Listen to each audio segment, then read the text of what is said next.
सभी को मेरा आदाब। मैं इस वक्त आपके सामने एक बहुत ही बेहतरीन और बहुत मशहूर और बहुत बड़ी कद्दावर शख्सियत जनाब खेमचंद कोहली साहब से मिलवाने जा रहा हूं, जो कि SC/ST प्रकोष्ठ समाजवादी पार्टी के नेशनल प्रवक्ता हैं और बहिष्कृत समाज फाउंडेशन के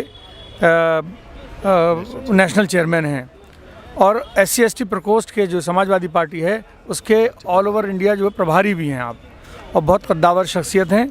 हिंदुस्तान के अंदर SC/ST और OBC की आवाज़ उठाने वाले, एक राजस्थान से निकल कर के आए, वो एक छोटे से गांव से, और आज पूरे हिंदुस्तान में वो काम कर रहे हैं।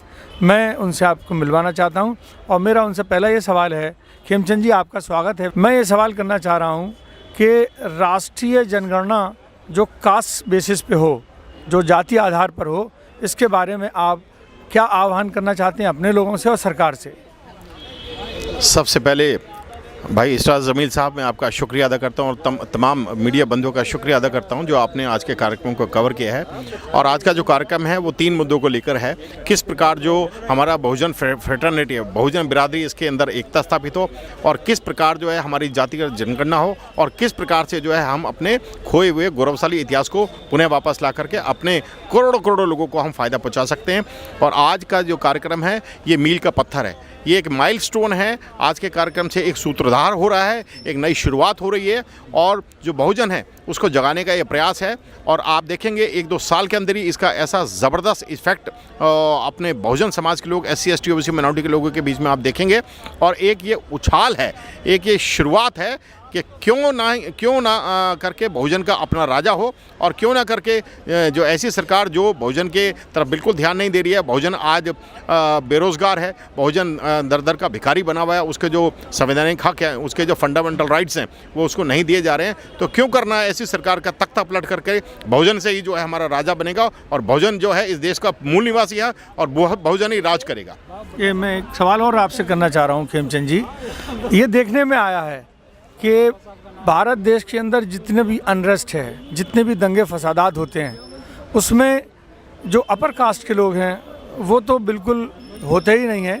आप लोगों को एक सामने खड़ा कर दिया जाता है, मुसलमानों का हुआ दिखा करके, और उनसे लड़ाने के लिए भेज दिया जाता है।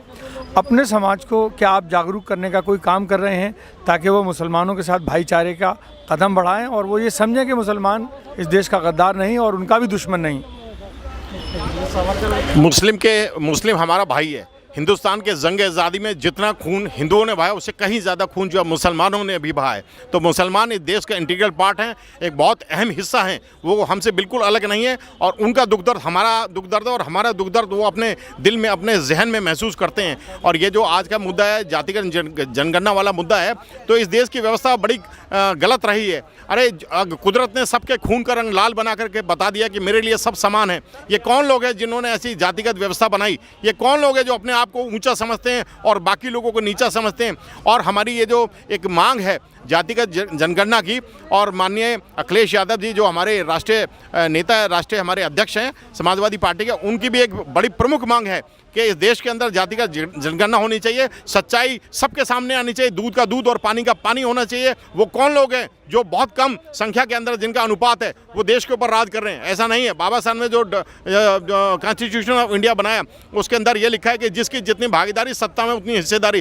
क्या हम लोगों की जो SC के लोग हैं 10% है, 7.5 20% है, 15% दिखा रखे हैं, और जो ST के लोग हैं 7.5 है दिखा रखे हैं, जबकि 10%। और OBC के साथ तो बहुत छल हुआ है। OBC जो है 27% दिखा रखे हैं, जबकि OBC इस देश के अंदर 55% से कहीं ज़्यादा है। और दूसरा, अब आप देखें कितना बड़ा मजाक इस मुल्क में हुआ है, स्वर्ण लोगों के लिए 10% की जो है आरक्षण हुआ है। क्या ऐसा पॉसिबल है? बाबा साहब ने जो आरक्षण का प्रावधान बनाया था वो उन दबी कुचली और शोषित वंचित जातियों के लिए बनाया था, जिनके साथ सदियों से जो है अन्याय हुआ है, जिनका शोषण है, उनके लिए आरक्षण का प्रावधान है, ना कि उन लोगों के लिए जो कि पहले से यहाँ पर पावर के अंदर है, मीडिया के अंदर है, जुडिशरी के अंदर है, उनके लिए प्रावधान नहीं है।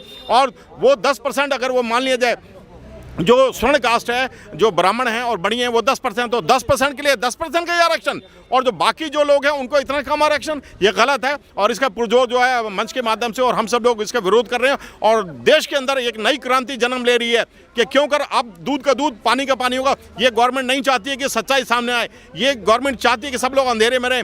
अब जो है OBC भी जाग गया है, OBC भी अब खड़ा हो गया है, उसको मालूम पड़ गया है कि वो पूरा हाथी है और अब वो बहुजन की आंख के द्वारा अपने आप को देख पा रहा है। अब उसको पता पड़ रहा है कि हम इस मुल्क के अंदर 55 से 60% है, तो 55 से 60% लोगों को और कॉन्स्टिट्यूशन के हिसाब से हिस्सा मिलना चाहिए। ये जो जिस तरीके से देश को चलाया जा रहा है, यह गलत है और इसका हम पुरजोर विरोध करते हैं और सारे जो बहुजन के मीडिया हैं इन सब का मिलकर के इस क्रांति को आगे बढ़ाने का काम कर रहे हैं। और अगर 2021 में अगर ये क्रांति नहीं होती, अगर ये जनगणना नहीं होती है, तो सड़कों पे जो है SC ST OBC माइनॉरिटी आएगा और इस देश का और इस सरकार का तख्ता पलट के रख देंगे। सर कोहली जी, एक बात बताइए आप मुझे, आप कह रहे हैं कि हमारी जितनी जनसंख्या है उतना ही हमको अधिकार मिलना चाहिए या उतनी ही हमारी डिमांड है। आप ये डिमांड किससे कर रहे हैं? जब आप अक्सरियत में हैं, जब आपके वोट ज़्यादा हैं, तो आप खुद क्यों नहीं आना चाह रहे इसके अंदर? आप खुद क्यों नहीं बागडोर संभालना चाह रहे? इस सिलसिले में क्या आपके पास रणनीति है?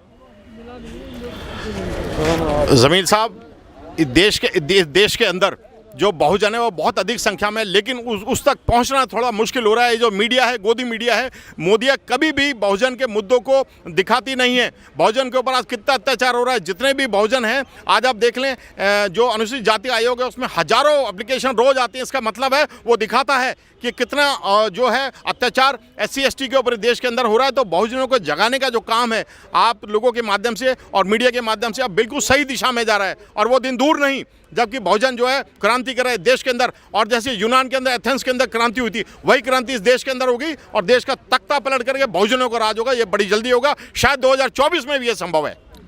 कोहली जी, एक बात और बताइए आप, क्या आपकी इतनी बड़ी डिमांड है, आपकी जो पूरी पॉपुलेशन है वो तमाम अधिकारों से वांछित है, उसके बावजूद भी आप जो है, जो नेगेटिव लोग हैं वो बिल्कुल गलियों गलियों आप अपनी आवाज़ पहुंचा करके आपकी नई जनरेशन को वर्गला रहे हैं, भ्रमित कर रहे हैं, लड़ने मारने पे आमादा कर रहे हैं।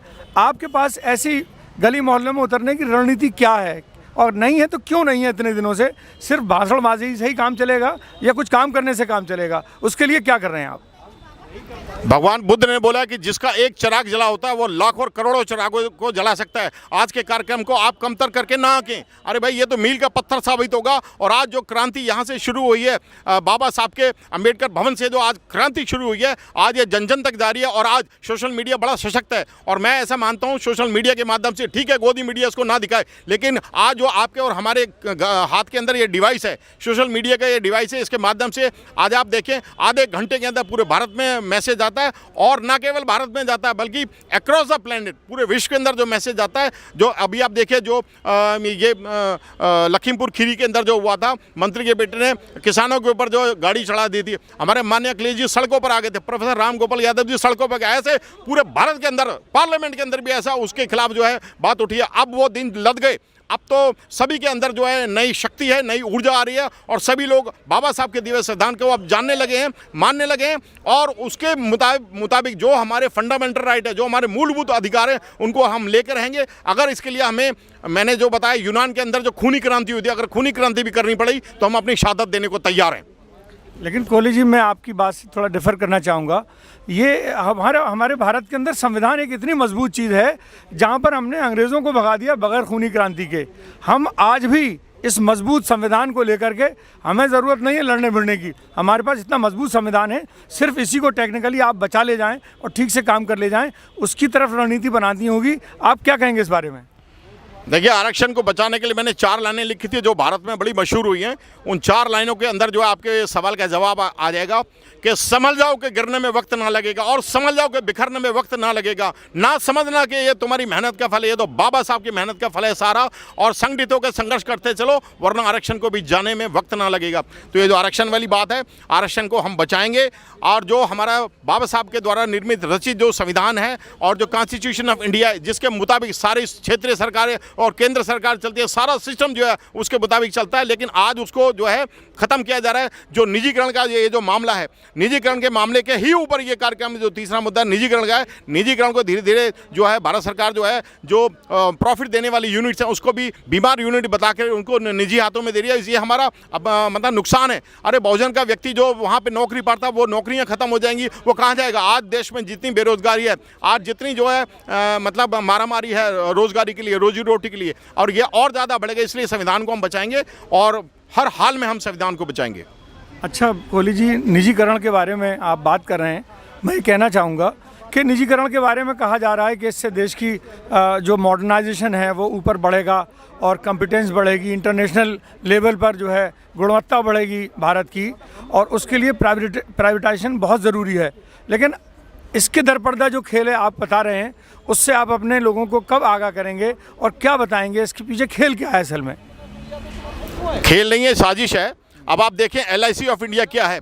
LIC ऑफ इंडिया भारत सरकार जब से आज़ाद हुआ है तब से प्रॉफिट देने वाली कंपनी है। अगर उसका 25% जो है निजीकरण हाथों में दिया गया, तो क्यों दिया गया? आज पूरे LIC के 3 लाख कर्मचारी, उनके परिवारों ने उसके विरुद्ध धरना किया है। रेलवे जो है हमेशा से प्रॉफिट जनरेटिंग यूनिट है, कभी भी वो कोई बीमार यूनिट नहीं रही है।